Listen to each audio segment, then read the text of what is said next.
हमने भारत नेपाल सीमा के संबंध में नेपाल के प्रधानमंत्री के टिप्पणियों को, उनके बयान को और उसके साथ साथ जो उनके विदेश मंत्रालय की तरफ से बयान आया है उसको देखा है। हालांकि भारत नेपाल सीमा का लगभग 98% हिस्सा निर्धारित हो चुका है, फिर भी कुछ हिस्सों में कुछ मसले हैं जिसको सुलझाना बाकी है।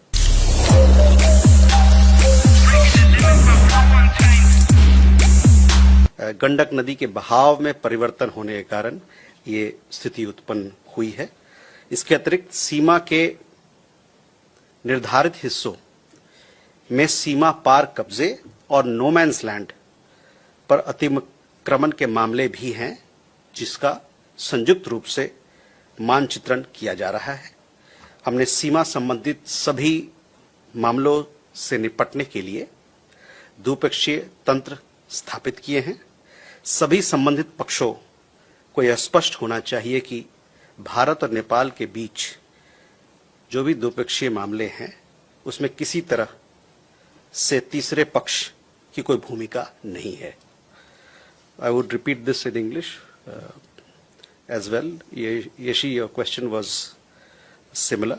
We have seen the remarks of Prime Minister of Nepal concerning India-Nepal boundary, as well as the subsequent statement made by the Nepali Foreign Office on this matter.